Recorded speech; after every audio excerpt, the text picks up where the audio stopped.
Boys and girls, welcome to Logistics 102. My name is Cathal. I will be a lecturer for this evening.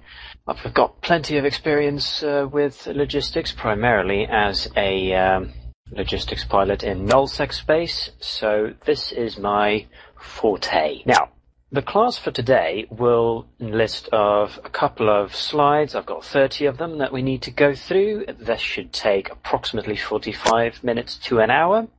Then we'll take a quick break, and then we'll go outside and perform a practical. This practical will consist of cap chaining and perhaps me shooting at you a bit. And me shooting you. Hopefully, yes. That's the best bit. So, underway in the lecture, if you have any question, or I should say when, please put your hand up in the lecture.E-UNI chat channel like I just did, and that will let me know that you have a question so that we don't have to go back and forth between topics. This is just to make it easier to follow along.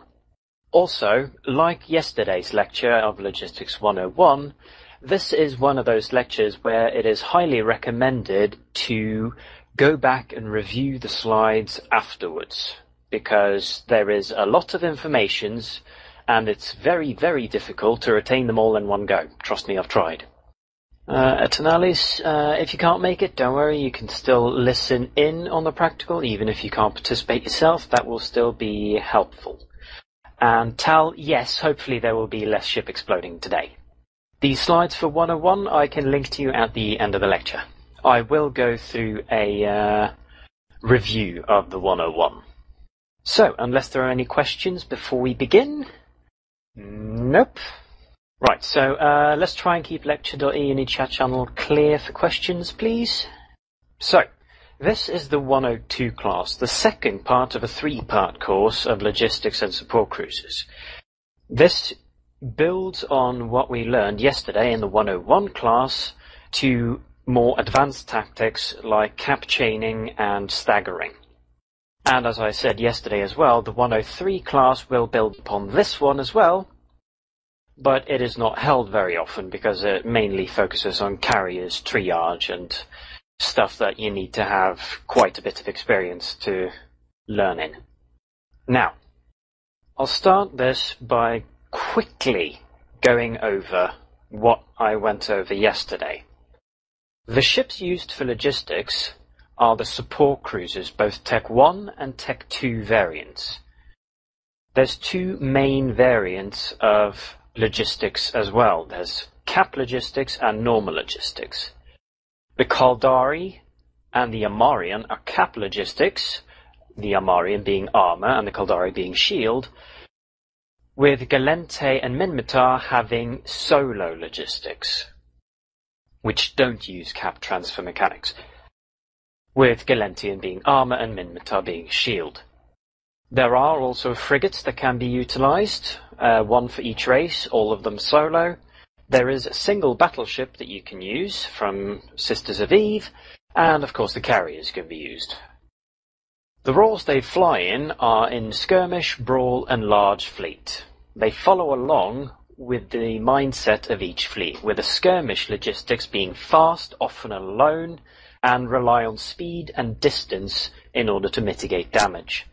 The brawling fleet relies more heavily upon brick tank, slower speeds by putting in an afterburner instead of a micro warp drive, more brick tanky, and often more people. Brawling logistics have to be aware of their weakness to ECM, so they often fit ECCM modules.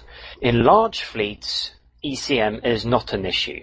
You still have a very similar setup to the brawling fleet, except you're more focused on cap stability and even bigger brick tank in a large fleet than you are in a brawl, as you are not as susceptible to ECM. The modules used are the remote assistance modules, the remote capacitor transmitter, the remote armor repairer, and the remote shield booster, utilized just like you would use any gun. Your prop modules, your tank, your capacitor stability, which is critical. If you have a cap unstable logistic ship, you're doing something wrong. If needed, electronic warfare countermeasures such as ECCM, capacitor batteries, sensor boosters, etc. You've got your rigs, both in the fitting space expanders and the tank rigs. You have drones, either the damaged drones, repair bots, or ECM drones. And sometimes you have utility highs used for HAW guns or smart bombs. That's basically the entirety of yesterday's lecture in 3 minutes. Any questions? Nope. Then we'll move on to the fleet interface. Now, in the fleet interface, you're allowed to put up what's known as a watch list. Those who participated in yesterday's practical will be familiar with this. I'll repeat it now. The watch list allows you to keep an eye on critically important fellow fleet mates. It also allows you to lock onto, orbit, generally interact with those pilots wherever they are without having to search through an overview which might be a list of 500 different things. It also allows you to see the health bars.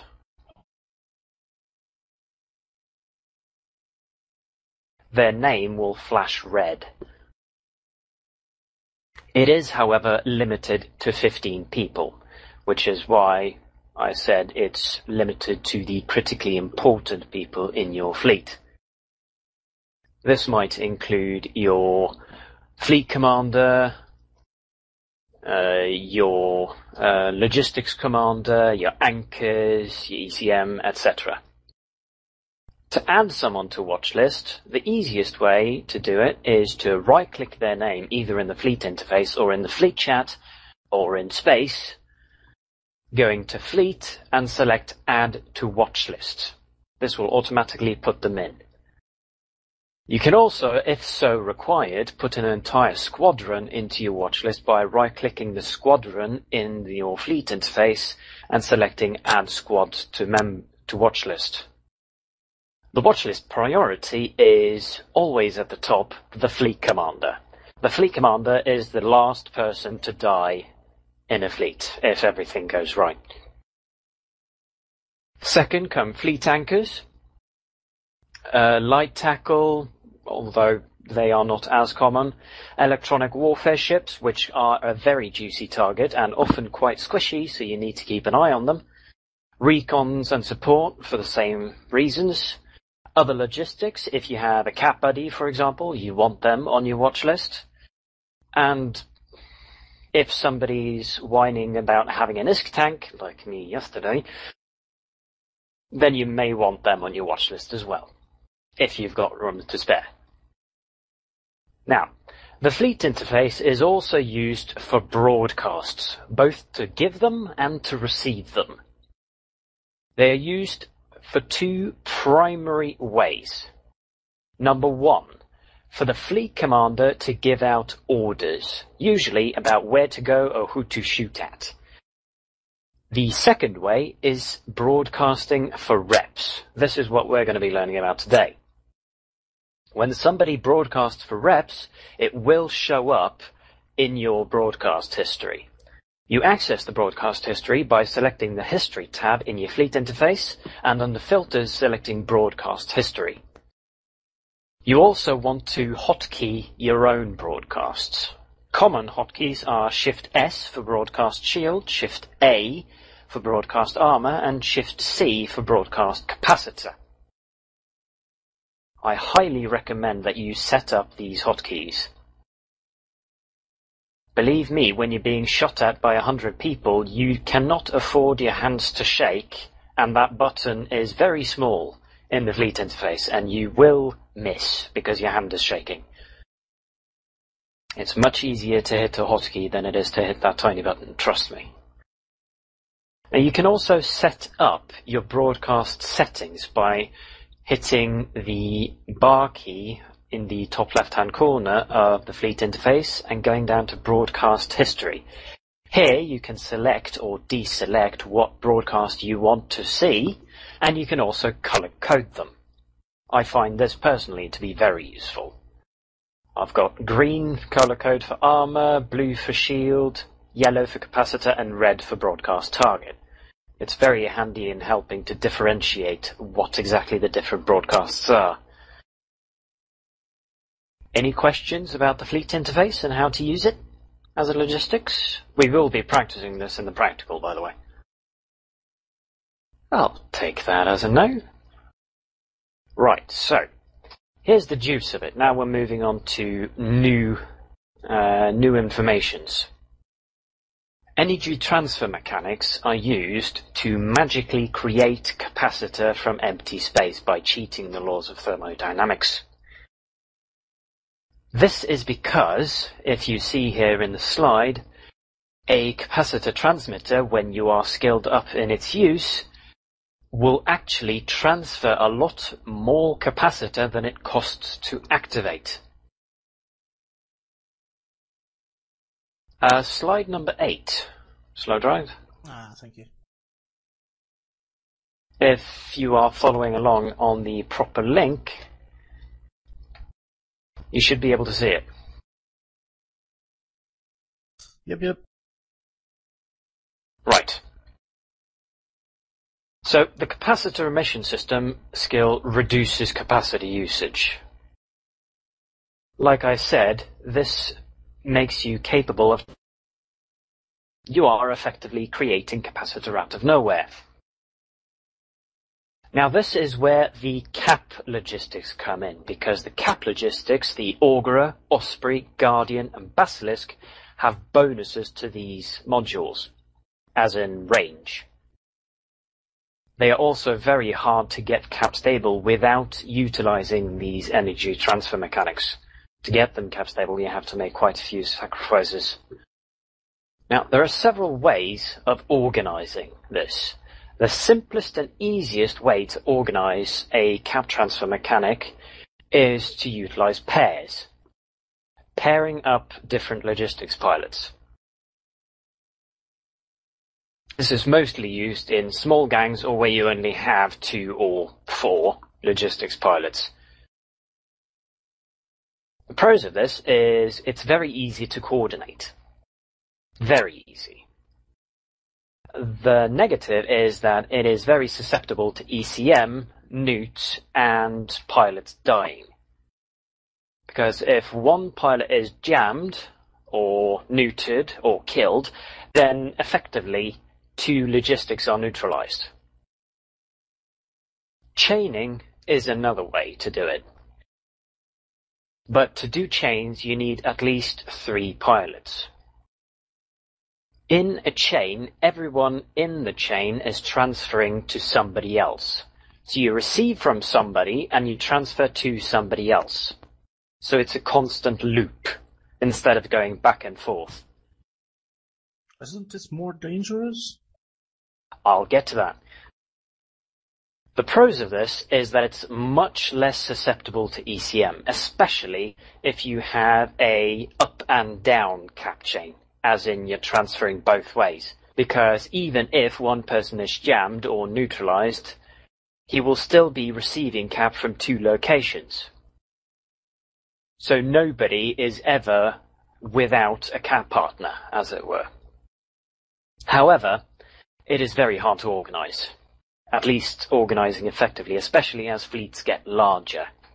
And as soon as you start destroying ships in the chain, you get a problem. Because then you have to skip over people in the chain to re-link it, as it were, to re-link where the broken chains are. We will be practicing this in the practical. Now, to organize a logistics chain, the easiest way to do it is to utilize a logistics channel.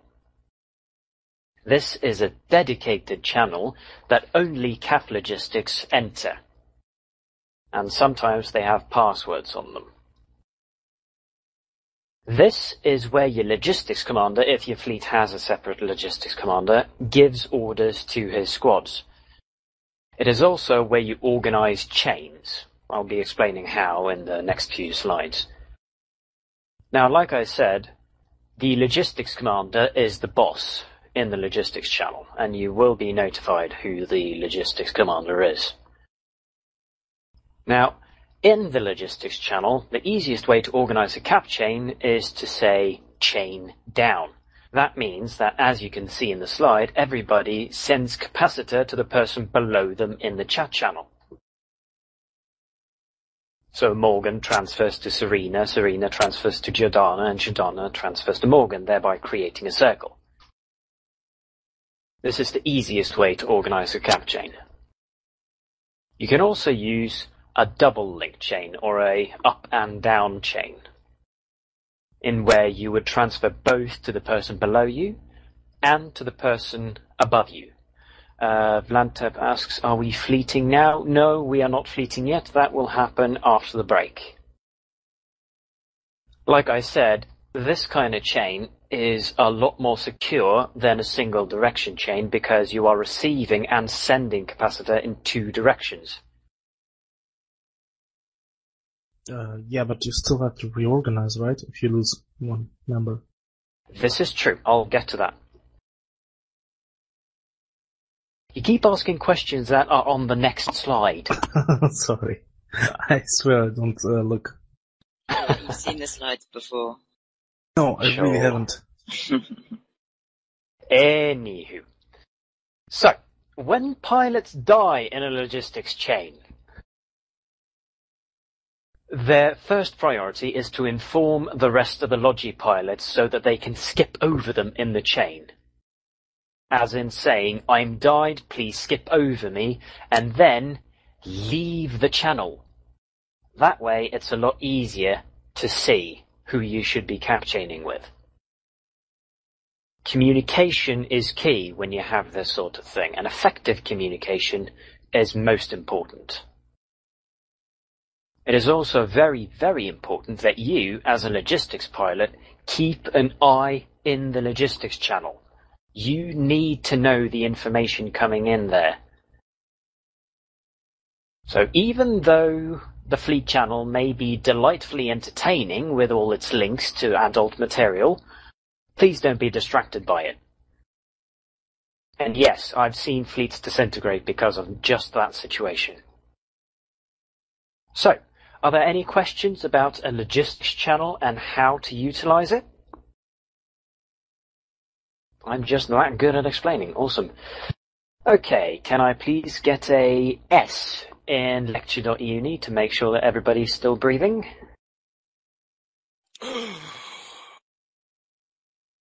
Thank you. So, drones. I mentioned this very briefly in my lecture yesterday, but I didn't go over them in any large detail. Most logistics ships, as in all the cruisers and all larger ships, use drones. All of them have capacity for at least a full flight of light drones. This can either be an extra 80 to 100 DPS to your fleet per logistics pilot, or it can be some extra utility in ECM drones or repair bots. The most common thing to add is your scout drones, your standard light drones, warriors being a very popular choice. This adds quite a bit of DPS to the fleet. Many people underestimate just the amount of DPS the logistics drones can supply. If you've got 20 people flying with you and all of them have 5 light drones, that's an extra 4,000 DPS the fleet has, just in their drones. This is significant and can be very, very powerful, especially against tackle and interdictors and small things trying to disrupt your fleet. It's also very easy to use. All you have to do is assist your drones either to the fleet commander, a target caller, or a designated drone bunny. Basically, all you have to do is send them out in space, assign them to somebody, and then forget about them until you need to pick them up. It also gets the logistics pilots onto the kill mails, which can be quite juicy. And like I said, it is very, very useful in warding off smaller ships like interceptors, tackle frigates, interdictors. generally very annoying things. The negative of using damaged drones, especially in low-sec, is that you lose security status if they are used. Also, unless you are flying very close range and there are no smart bombs on grid, there is quite unreliable DPS, as drones can be quite vulnerable, especially to smart bombs and bombs in general.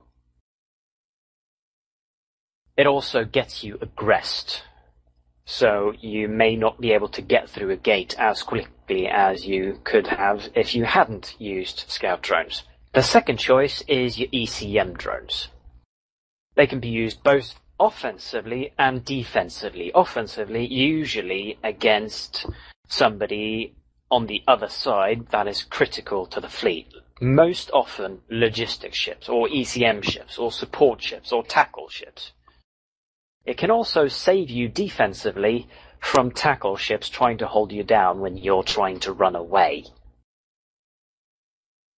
However, ECM drones, like all ECM, is very reliant upon the random number generator. You live and die upon a toss of the dice, basically. They are also very high priority for smart bombing and bombs, and they are very, very fragile. And ECM drones, unlike the scout drones, cannot be assisted to anyone, so you have to micromanage them yourself, adding to your potentially quite heavy workload. How fragile? If somebody looks at them too hard, they will fall apart. That fragile. A single blast from a smart bomb or two will take them out. The third choice is logistics drones, often called bots. They can be used to add extra repair power to your already quite powerful logistics modules in the high slots, and when they are bonused, can be very powerful indeed, almost matching your high slot repair modules. Almost. And they will continue repairing even if you get jammed. This is very handy. Also, it's very popular to carry off-doctrine repair bots. Such as if you're flying a fleet ship, it is quite common to have armor and hull repair bots in your drone bay. Because if somebody does take armor damage, you're still capable of repairing it when they're out of danger. So that they have that extra little bit of buffer when/if they are aggressed again by the hostiles. However, like scout drones and ECMs, they are quite unreliable. Because they have travel time and they are very easily destroyed, although not as easily as ECM drones. And even though they are quite powerful, especially when bonused, they cannot substitute for a logistics pilot. Any questions about the drones and how to use them? Yeah, I have a question about logistic drones. Shoot. I was wondering if there is any kind of tactic of using them. For example, I was thinking like leaving the drones on the target and move on to the next target with your repair modules. So in case of the enemy FC switches back to the target or something like that. I was wondering about strategy. Well, those strategies can be utilized, however, they aren't. Because it is much more effective for you to leave a single repair module on the original target in case of a hard switch. Which is what you were describing, by the way. It's called a hard switch. Lan, you had a question? Yeah, just generally about drones, Cathal. Is it kind of up to each Logi pilot what they stock away as far as drones, or will the Logi commander for a fleet or the fleet commander have a preference and dictate what it is we're bringing with us? I'm sorry, but that depends. It depends on your fleet commander, it depends on your corporation, it depends on your logistics commander, your level of rebelliousness. So yeah. Cool. As for which ships are bonused to logistics drones, hang on.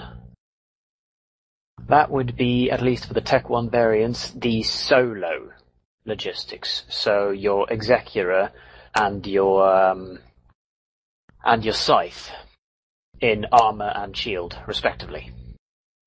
The Scythe and the Executor are bonus to the logistics drones.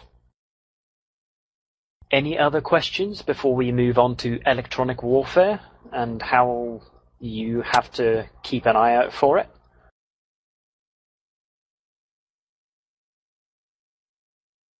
Nope. Lovely. So, first is ECM. Many people confuse electronic warfare to ECM, but this is one of those cases where all ECM is electronic warfare, but not all electronic warfare is ECM. The ECM modules specifically attempt to jam out the targeting system of an enemy ship, in this case, you. Every ECM module has an associated jamming strength, which can be bonused to the specific ships and by certain modules. Also certain rigs and implants. The chance of a jam to be successful is dependent on 1, the number in the jamming module, and 2, the target's sensor strength. And if you are jammed, you cannot be targeting anyone for a set amount of time, 20 seconds. This can be quite annoying, especially if you're a logistics pilot. So, to counter ECM, you use skills, the sensor compensation skill, which is 1 for each race. Amarian have radar, Caldari have gravimetric, Gallente have magnetometric, and Minmatar have LADAR. And you use modules, your medium slot active ECCM, which can be overheated, and the sensor strength backup arrays, which are low slots. Important to note, all of these modules have variants. Radar variants, gravimetric variants, etc., etc., etc. Make sure you're fitting the correct one. To double check what sensor type you have, go into your fitting window and in the top left-hand corner of your targeting box, you will see if you mouse over exactly which type you are. Now, the ships you need to look out for ECM is the Griffin, Kitsune frigates, the Blackbird, Falcon cruisers, and the Scorpion and Widow battleships. These are all Caldari ships.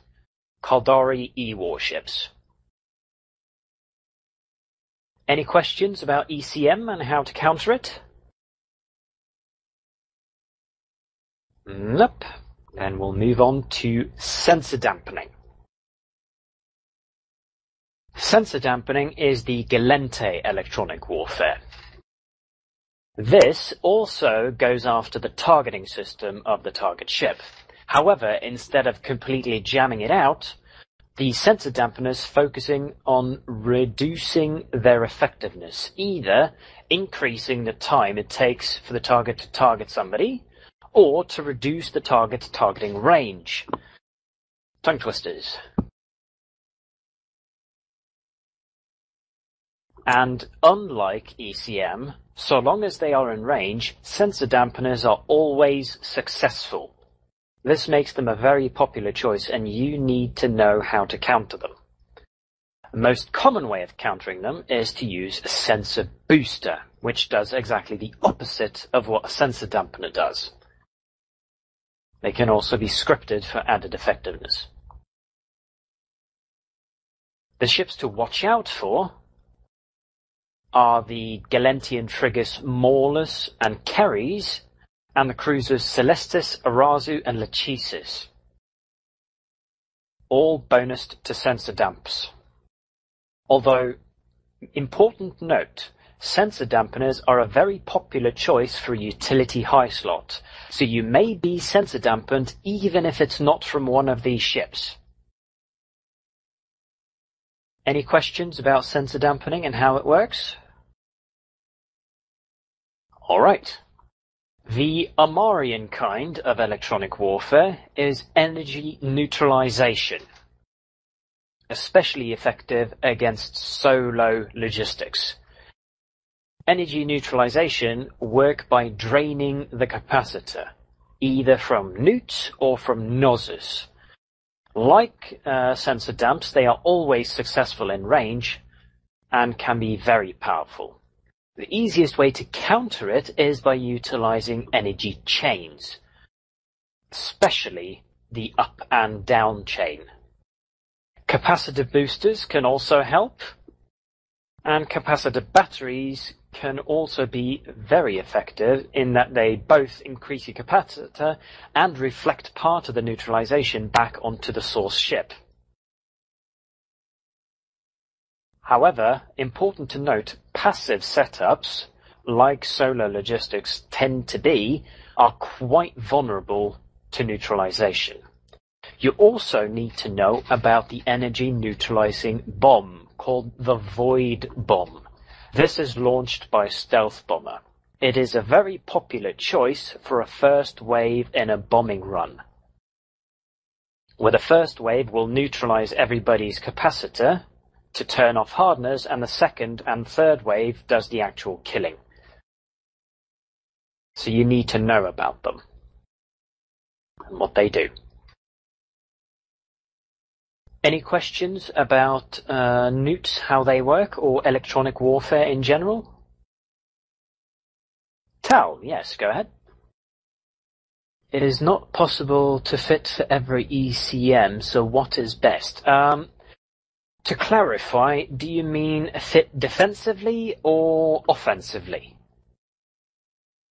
Defensively. You only need to defend in your sensor strength. So if you are a Marian, or fly an Amarian ship, you will have a radar sensor system.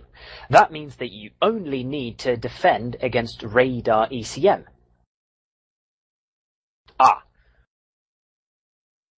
Well, generally, you need to have some plan for all of them. I will go over the defensive tactics most commonly used, but it's fairly common to fit cap chains to defend against newts, ECCMs for ECM, and sensor boosters for damps, all on the same ship. It is fairly common to see. I'm not certain I understand what you mean there, Vlantaps. Sorry. Maybe having different members of your chain defending against different types, thus covering the bases? Well, one could do that, but it's fairly easy to get around. It is fairly easy for the hostile fleet commander to then notice who are defending against what. And then simply deploying the E-War against who isn't defended against it. Is there a visual effect for ECCM, remote ECCM?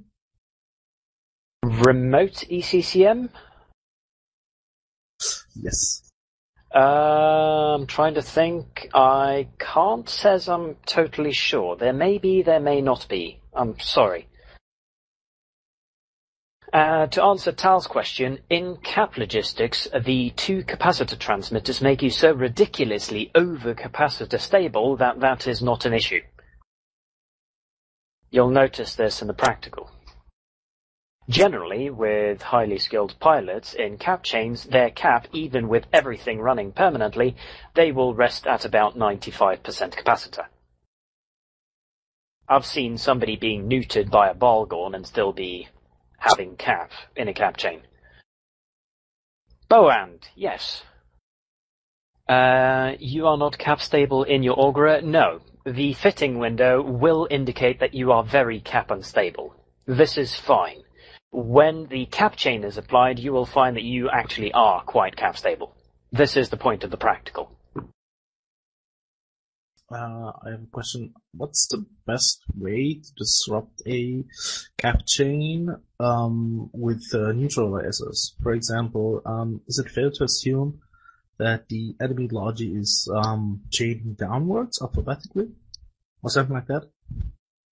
You will have no way of knowing. They may be cap-chained by alphabet, they may be cap-chained by their order in the fleet, they may be cap-chained by squad, or they may be cap-chained in pairs. You have no idea. What's more effective? Spread the neutralizers across the cap chainers, or just neutralize one chain as one member? That would depend on the chain in question. If it's a double chain, then newts aren't really going to do anything no matter how you do it. If it's a single chain, then cap-chaining one pilot might do something, but spread-focused newts will generally not do anything at all no matter what the situation is.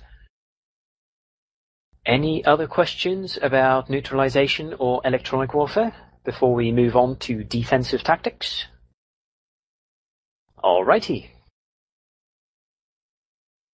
So, when you're being jammed, step 1, take a deep breath. It will happen.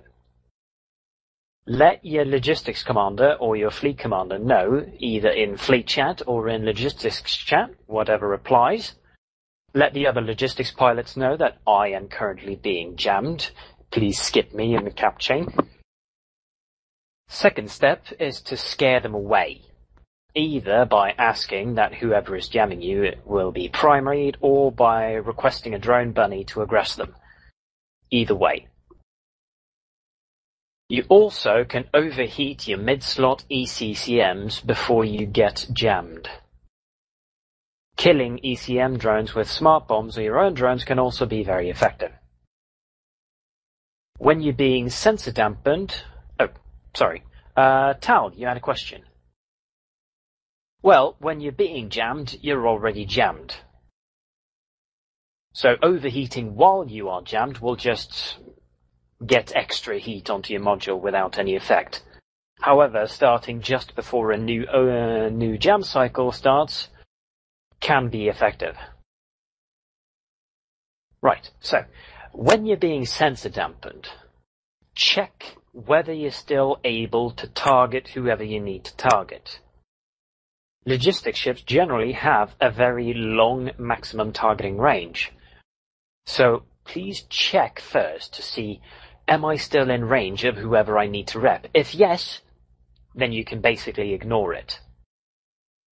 However, you should also check if you are targeting more slowly than usual. If so, or if you are not in range of your targets, you need to let your fleet commander, logic commander, and the rest of the logistics know that you're currently being sensor dampened. It can also be a good measure to pre-lock a specific important target, such as your fleet commander. However, do not move closer to whoever you need to rep. That's a trap. It's a trap. Stay with your logistics anchor if you have one, at all times.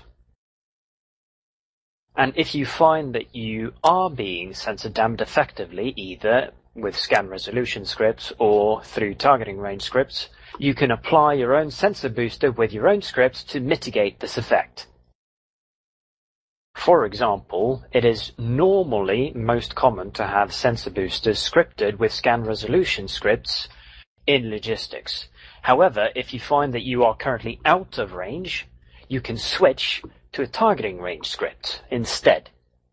This, more than often not, means that you are now able to target whoever you need to target without any more effort being taken. Boand, yes? No. These modules, like I said, is most often scripted with scan resolution scripts to make sure that you can target somebody as quick as possible. This means that they will be active when you're being sensor dampened. So you need to have them on at all times. You just switch the scripts if you're being sensor dampened with range. Joe, go ahead. What's the best way of letting your fleet commander know you're being jammed or whatever? Well, I can tell you that there's very many good ways and then there are a few bad ways. A very bad way is to scream in comms. A very good way is to say it in the logistics channel or the fleet channel. these channels should be fairly clear. Basically, you have to let your fleet commander know in as non-disruptive a way as possible. As in, fleet comms should normally be reserved for the fleet commander and possibly the scouts and the logistics commander. So you would normally just type it. Any other questions? Joe, yes, again. How long does it take to change scripts in a sensor booster? That would depend on how far along it is in its cycle. A sensor booster has a standard cycle time of 10 seconds, so it can take up to 11 seconds to switch scripts. However, it can also be as quick as 2 seconds. So the scripts change as quick as, like, changing a crystal in a laser? This is correct. It switches in a single server tick, basically instantaneous. But you need to let the module decycle before you can actually switch out which script is loaded. So you need to turn it off first, and turning it off can take up to 10 seconds. Is there any shortcuts to automate the process? Short of making hotkeys? No. There are no hotkeys for switching script, unfortunately. I really wish there was. Cool. No more questions. Now, when you're being neutered, first, take a look at your own capacitor. If it's empty, you need to let your fleet commander, logistics commander, other logistics know quite quickly. And if possible, turn off things that require cap, such as cap transmitters, repair modules, possibly hardeners, but be careful with it. Also, pulse your micro warp drive or afterburner. Basically, you're trying to keep your capacitor above 30% as long as you can. And if you are currently in a double chain, that can be fairly easily done. However, it does mean that you have to micromanage your modules by being careful with just how effective you are as a logistics, as in using maybe only one repper or no reppers, turning off your own cap transmitters to leech a cycle or two until the newts go off, although do remember to turn them back on again. Otherwise, your cap buddies will yell at you. Basically, do everything you can to keep your capacitor above 30% and be very careful and very watchful, because if you're being neutered, there's a very good chance that you're going to be primaried very, very soon. So you need to be on the ball if that ever happens. So, I'll repeat again.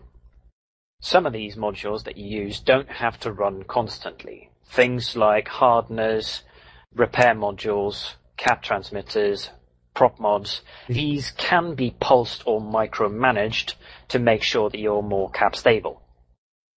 For example, by having a afterburner on for 10 seconds, then off for 5, then on again for 10 seconds, then off for 5, can be very helpful in making sure that you regain more cap without reducing speed significantly. However, it does take some work.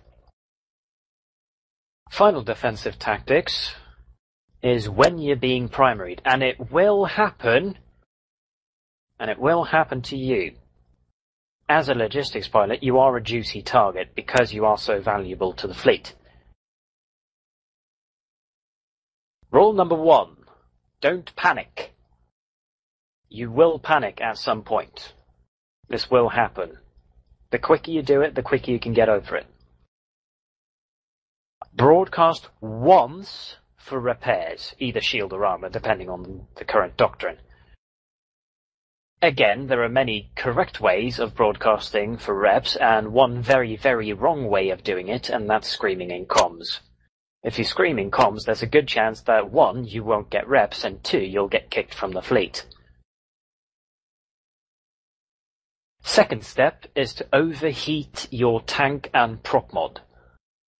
Yes, the prop mod is included in that priority overheating because if you move an extra 100 meters per second, you can mitigate another 5 to 10% of the damage coming in, and that's a quite significant number. If/when you die, warp away, use your pod saver, and let your fellow logistics know that you're down and out of the cap chain. Let them know and then leave the logistics channel. Any questions about what to do when somebody is being mean to you in space? Either in the air war, E-war variety or the guns variety? Alrighty. So, when you're kiting, and this is fairly common as a logistics pilot because you have such long range, so you can afford to be quite far away, both from your own pilots, your friendly pilots, your DDs, and from the hostiles. You need to be aware of what's around you.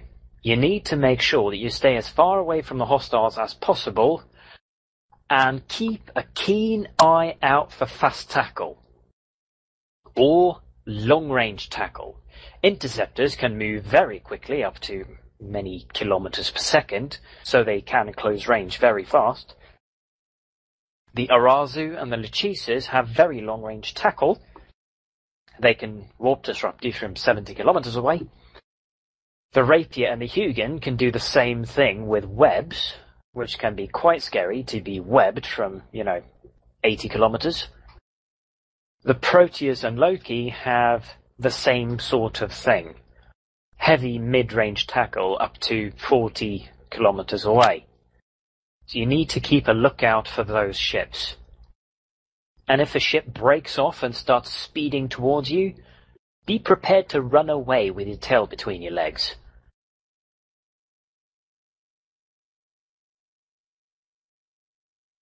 When you're in closer, you utilise more signature tanking, as in having smaller signature radius by using an afterburner instead of a micro-warp drive, moving as fast as possible, and use transversal velocity more than distance to mitigate damage.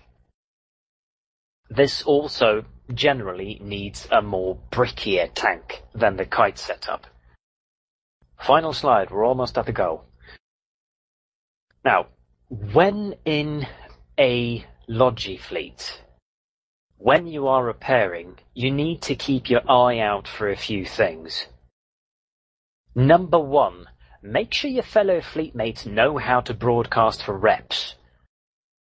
Nothing is quite so frustrating as learning that your entire fleet died because none of them knew how to call for help. Second, use your watch list. If you have some spare slots, put somebody high value in there. Fast tackle, other logistics, ISK ships, things like that. You also need to be able to gauge the amount of incoming damage and let your fleet commander and logistics commander know if reps are holding or if they're breaking. If the enemy has more DPS than you as logistics are able to handle, then the fleet commander needs to know this. Usually this will be communicated through the fleet commander logistics commander, if there is one. You also need to be able to overheat if necessary. For example, if there's a high value target or if the primary is the fleet commander, he may request overheated reps. Comply with this. He will not ask for this lightly.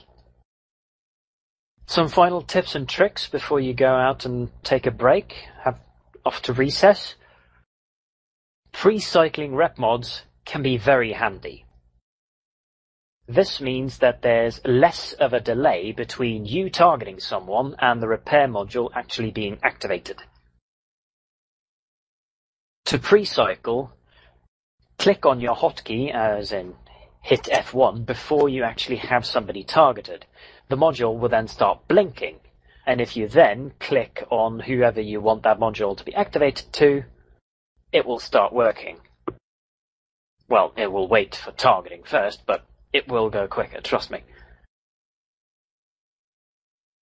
You can also pre-overheat your mods, particularly hardeners. This can be quite handy.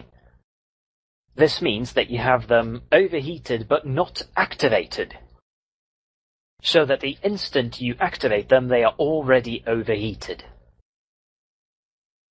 You also need to be aware of alpha-heavy fleets, hit-and-run fleets. Fleets that focus on firing a single volley at a ship and overwhelming the Logi before reps can be applied. They will also try to trick you by switching between targets very rapidly. So you may want to take reps off a target quicker if you're noticing fast switching. However, it can also be a double bluff, so be aware of it. Now, at this point, I've ran out of slides and we are bang on with time. I've been talking for pretty much exactly an hour now. So at this point, I will ask if there are any questions about anything I've talked about so far. Yes, Joe. Is it best to stagger your repairers or have them all on at once, or does it not matter? It will depend on the particulars of your fleet and situation, but having all of the repairers activated at the same time can have benefits and negatives. Usually, it's a bit better to have them staggered, as in activate one module, then wait 10 seconds, or wait a couple of seconds, then activate another, then wait a couple of seconds, then activate the third. This means that there's a more constant flow of reps instead of just one burst of reps and then nothing for 20 seconds. Because in those 20 seconds, the ship may die. Between getting way too much reps from you and then nothing. So generally, I recommend staggering. I hope that answered the question. Slow dive, yes. Yeah, hi. Actually, I had a small question about timers and engagement timers on the Logi. Shoot. So, for example, a DD ship aggresses, becomes flashy, whatever, gets an engagement timer, Logi starts repping. How exactly is the mechanic of it? For example, if DD stops aggressing, and you rep him, how is the engagement timer of the Logi still at 30? You get a PvP timer, but you do not get an engagement timer unless you have drones activated. As in damage dealing drones. Yeah, sure. So you get a red timer, basically. Yes, but you are still able to jump through gates, etc. Oh, really? Are you sure? It was last time I checked, unless the mechanics have changed. Okay. Please double check. I can be wrong about this. Well, I was at a fleet yesterday, and we got a problem. We got jumped on the gates. So DD bailed except one, and the Logi was the wrong grid. The DD was left, de-aggressed, and the Logi kept repping him, and they couldn't jump because of the engagement, because of the PvP time. Ah, okay. Then I was mistaken. Then the mechanics are as you describe, as you will get an engagement timer of 1 minute as long as you're repairing somebody who is in currently an engagement. Yeah, okay. Any other questions? Alright. So, at this point, we will take a 3-minute break, and then we'll have our practical in E-UNI. First off, you, can I get you to organise a picket of some kind? Yeah, I can do. Cool. Thank you. I'd like to have at least a picket in, I'll go. Jif. Yeah, thank you.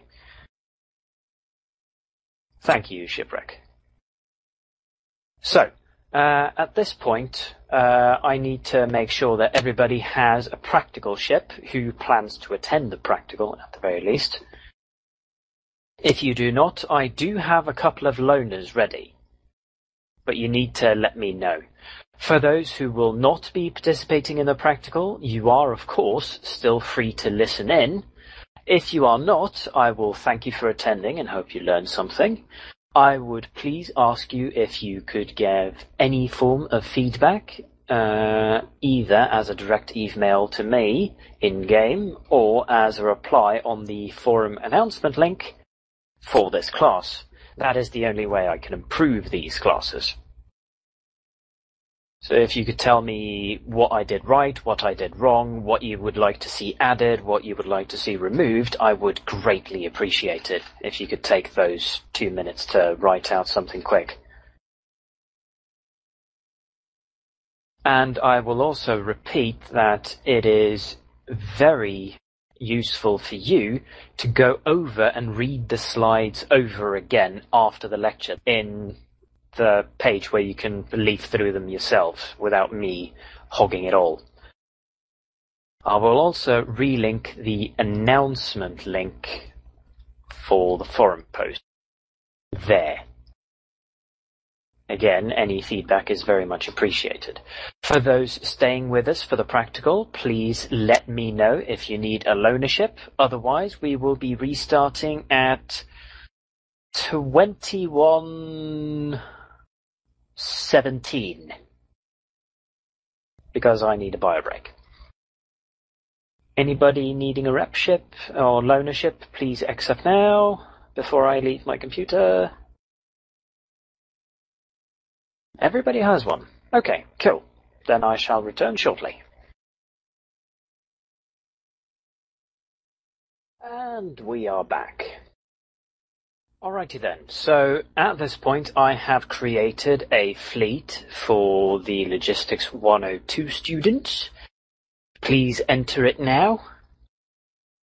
For everybody planning to take part in the practical. I will link it in the lecture.uni chat channel. 4 of you. Okay, I hoped for more. Perhaps yesterday's incident has gotten some people scared. Understandable. We'll try to make this quick. Onyx, were you planning to bring that ship? We both know which one I'm talking about. Yes, but I can switch over to the Augur instead. Thank you. To be fair, I'd be a little concerned bringing it out after yesterday's incident myself, but it's got such a big tank on it. I was about to say.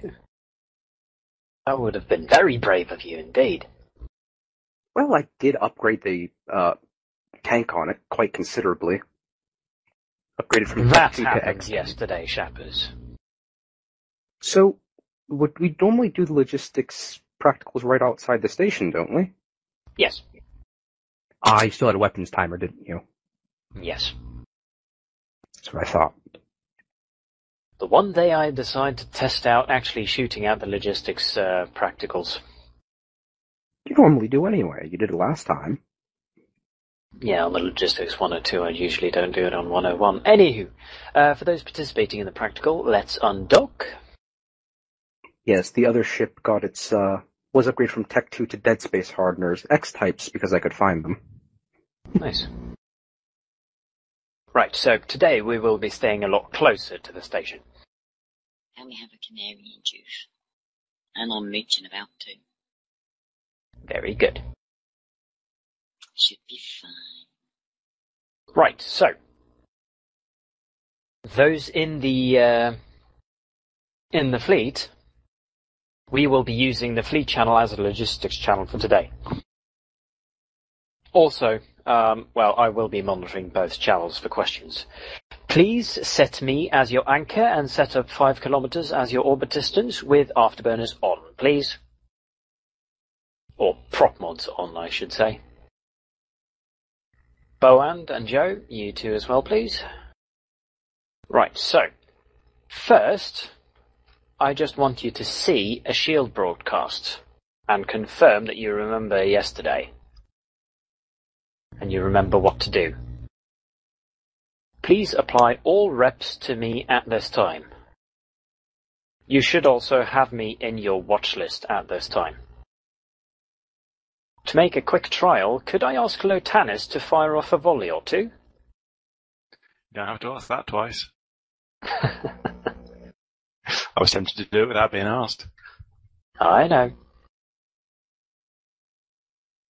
Now, as you can see, since I am being armor tanked, my shields are dropping quite quickly, but you will notice that as soon as it hits armor, that will stop.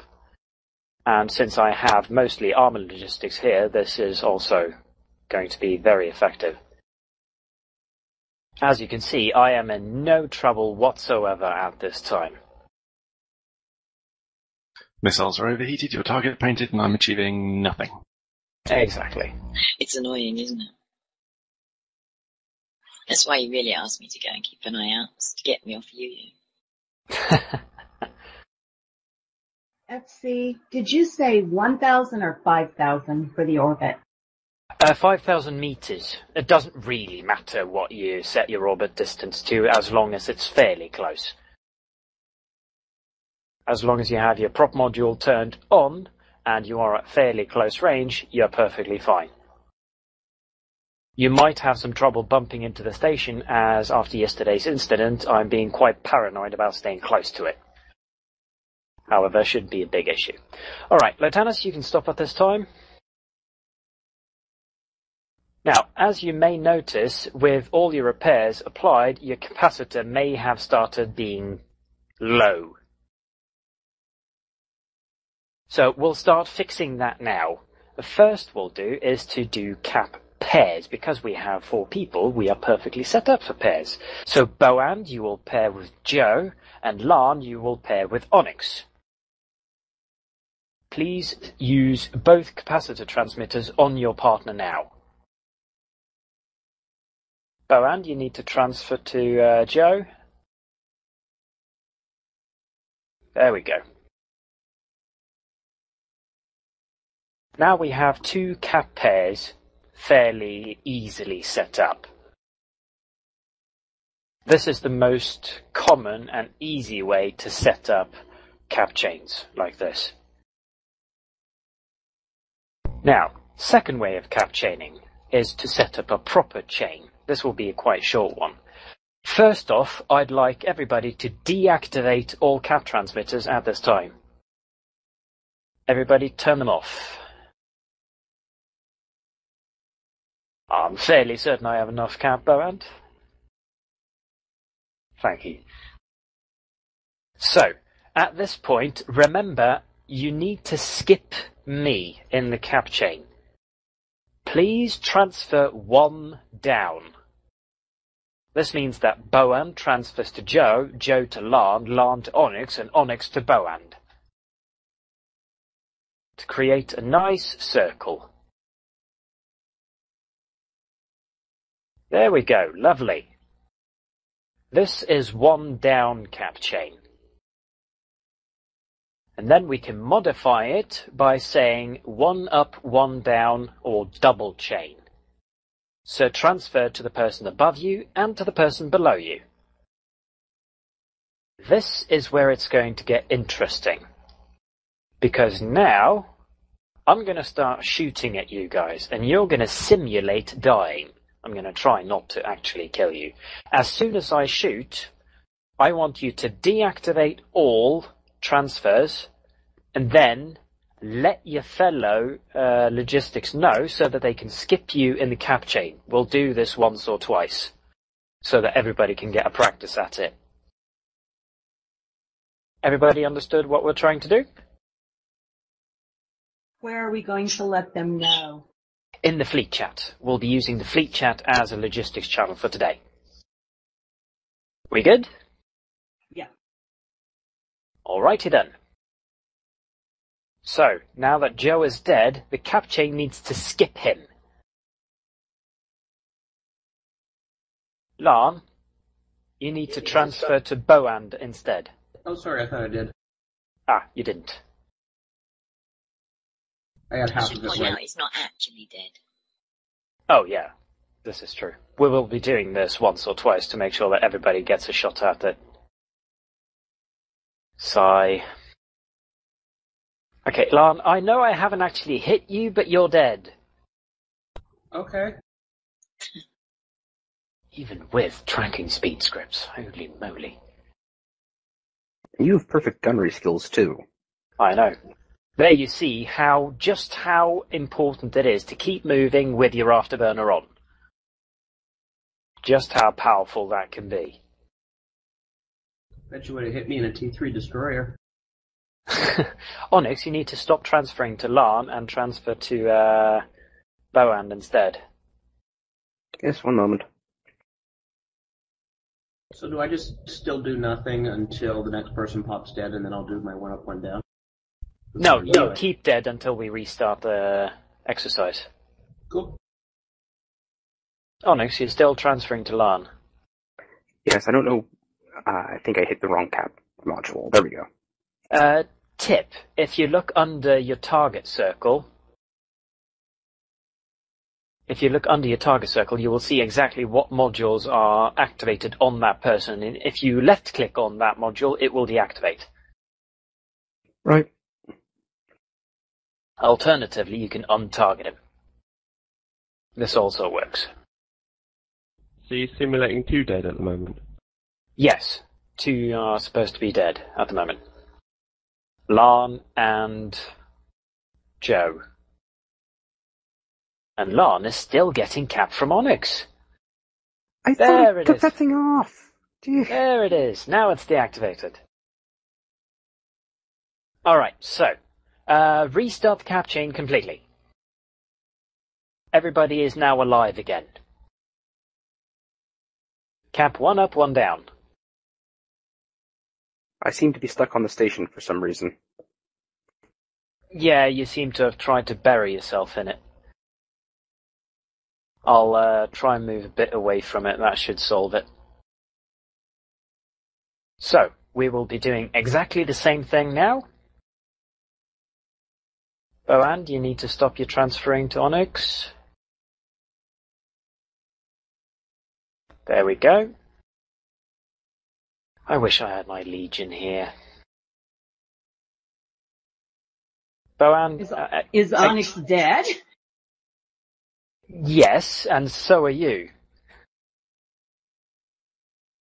I know I'm not actually hitting you, but I'm shooting at you, and that's counting as dead. So you need to let everybody know so that they can skip over you. As you can see, this isn't quite so easy to organize. This is why we're practicing it now. It gets even harder with a larger logistics class, by the way, when you have, say, instead of 4 people, say, 20 or 30. Yes. Boand, you need to stop your cap transferring. Maybe I need to stop shooting as well. Alright, restart the cap chain. We'll do this once more. Restart the cap chain, 1 up, 1 down. Come on, Onyx. Did I not? For some reason, it just keeps trying to either activate both modules on one ship or not staggering them correctly. It happens. Keep an eye on it. Hey, Cathal, is there an easy way to, or another way to switch targets other than on the overview or on the little target picture thingies up top? You can set hotkeys for it. But you have to set them up manually, because there isn't a preset one. But I can't use the watch list or the fleet to do it? No. If you have somebody targeted, you it to select it in either the overview or the little pictures. Cool, thanks. But like I said, you can set up specific hotkeys for it. Right, so, here we go. By the way, everybody turn off your afterburners. I think we've proven exactly how effective they are. So afterburners off, please, so that I'm able to actually simulate hitting you. Because this is getting ridiculous. Should have brought a missile ship.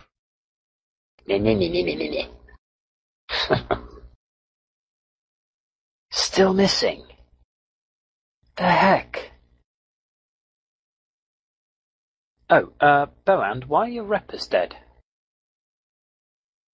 Because I overheated them to death. Oh dear. Well, Boand, you're dead. Everybody, why don't you just go ahead and stop your ships? How about that? That should help. Stop your ships where you're sitting right now. There we go. Boand, you need to report. You already have, cool. Lan, you need to deactivate transfer. Very good, you had. Just me being too quick. Okay. Last one, and then we'll call it quits for today. Restart the cap chain, please. 1 up, 1 down. You're getting better at this. I'm very pleased with what I can see. Very good speed there, boys and girls. Excellent work. Excellent work indeed. Alright, at this point, everybody de-aggress, shut down all modules, and practical is over. Again, I'll repeat, I would very much appreciate it if I could get some form of feedback about if you want something included, if you thought something was superfluous, something like that. I need/want any feedback I can get. It would be very helpful to me, and for future Unistas to get better classes. Those of you out in the practical, I've actually got a treat for you. Cathal, please don't shoot at it. Oh, you know I have to. Oh, fine, I can take 600 DPS if you must. I've got significantly more than that. Ladies and gentlemen, may I present to you the one logistics type ship we did not mention during class, which is the Nestor class battleship. Developed by the Sisters of Eve Sanctuary Corporation, it's not commonly used for the simple reason of many other ships can do its job better. Also, it costs $1 billion just for the hull. You will also note that if Cathal actually starts shooting at me and does manage to somehow break the shields, this thing has a very good tank on it. However, it cannot tank him indefinitely. Observe. Ooh, 2,000.